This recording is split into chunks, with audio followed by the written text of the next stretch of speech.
¿Qué debes hacer si tienes gente tóxica en tu equipo? Si alguna vez te ha pasado, seguro este video es para ti, pero si no, créeme, algún día te va a pasar.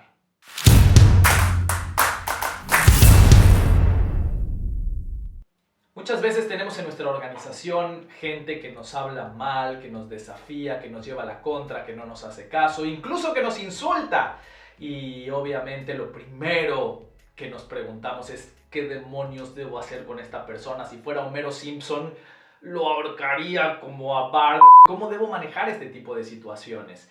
Yo dividiría esta respuesta en varias partes. La primera de ellas, la más importante, es que tienes que preguntarte si realmente la persona es tóxica o tiene un conflicto puntual, principalmente contigo, porque lo más común, la grandísima mayoría de las veces, cuando alguien viene a plantearme en una consultoría un problema de este tipo, 8 o 9 de cada 10, realmente no es una persona tóxica, pero es una persona que me cae mal, o es una persona que yo le caigo mal a él y entonces tenemos un conflicto. Y entonces, por supuesto, me habla feo, reacciona mal, pero no porque sea malo, sino porque tiene algún dolor. La gran mayoría de las malas reacciones del prójimo provienen de algún dolor que tienen ellos. Entonces es muy importante que te cuestiones si esta persona realmente le hace daño a la organización o simplemente tiene un conflicto conmigo.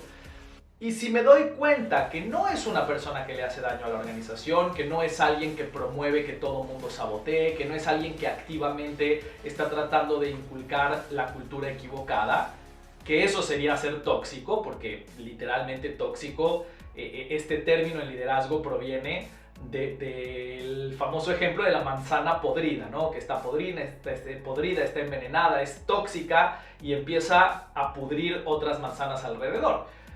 Pero si no es el caso y únicamente es una persona que me habla feo o que no me hace caso, entonces tengo muy claro el proceder y ese proceder es ir y hablar con la persona en cuestión y tratar de comprenderlo, tratar no de hablar y de responderle y decirle por qué yo estoy bien y él está mal, sino todo lo contrario, tratar de hacerle muchas preguntas. Yo ahí siempre lo que aconsejo es que de tu boca, por cada comentario que va a salir, tienen que salir 10 preguntas.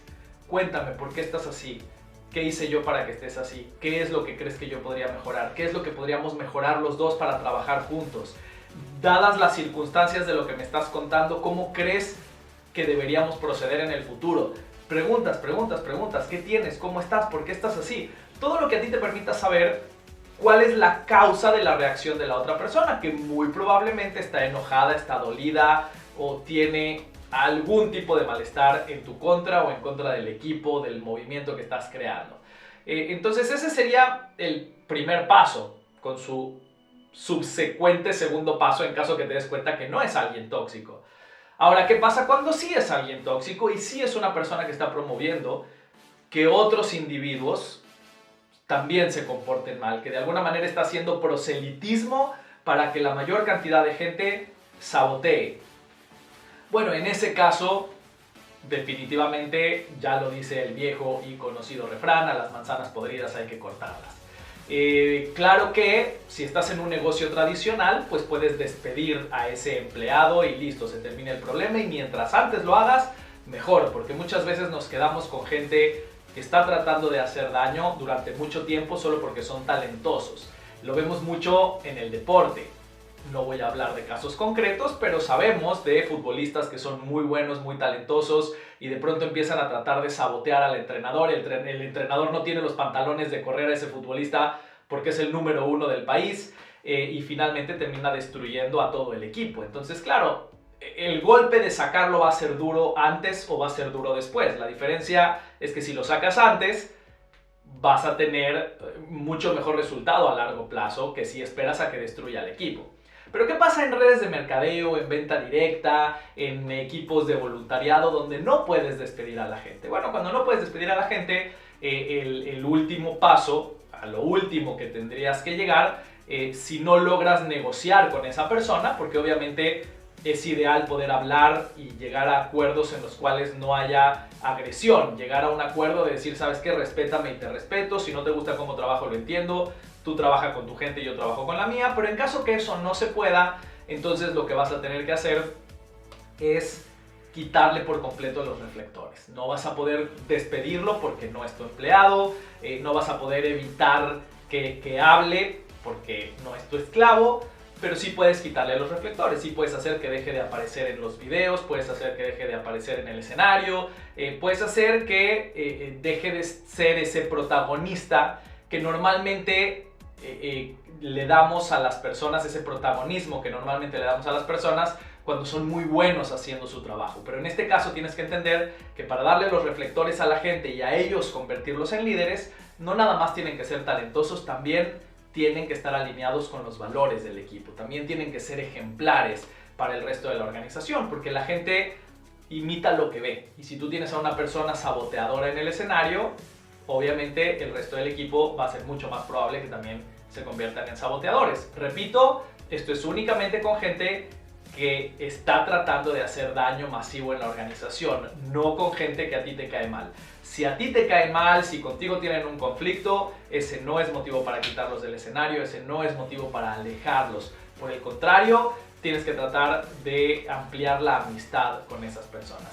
Y en cualquiera de los dos escenarios, como líder uno siempre tiene que mantenerse calmado, íntegro, ecuánime, tienes que ser una persona que dé cariño, ¿no? Literalmente, ante las bofetadas de una mejilla hay que poner la otra mejilla. Bueno, ese es el caso. Hay que quitar los reflectores y dejar la mejilla, ¿ok? No quieres entrar en confrontación, no quieres entrar en peleas, no quieres en ningún momento hablar mal de la otra persona. Lo único que vas a hacer es proteger al equipo. De alguna manera, es un santuario el escenario que tú le estás dando a tu organización. Es ese espacio sagrado en el que ellos confían que tú vas a poner a la gente que los va a llevar a ser exitosos. Entonces, obviamente tienes que cuidar muy bien a quienes pones en tus escenarios, a quienes les das el micrófono, pero fuera de eso, quieres tratar de mantener en la medida de lo posible la amistad y la cordialidad con todo tu equipo, sin importar que ellos te odien y que ellos no quieran hacerlo. Tú siempre tienes que mantenerte como ese líder que está por encima del conflicto. Y yo sé que eso es muy difícil de hacer porque a veces cuando alguien te golpea quieres contraatacar o quieres defenderte, pero tu imagen de líder crece mucho más cuando eres esa persona que toma las medidas necesarias que se tengan que tomar sin convertirlo en un conflicto personal.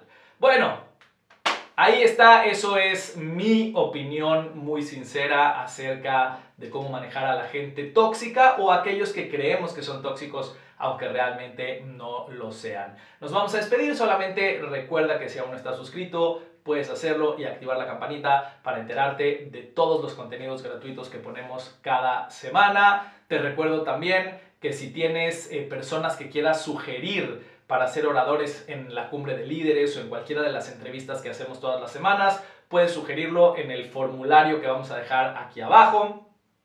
Y por último, por supuesto, comparte esto con tu equipo. Ellos también necesitan aprender a liderar para hacerlo en grande. Te mando un muy fuerte abrazo, pero ahora sí es momento de retirarnos porque el mundo nos necesita liderar.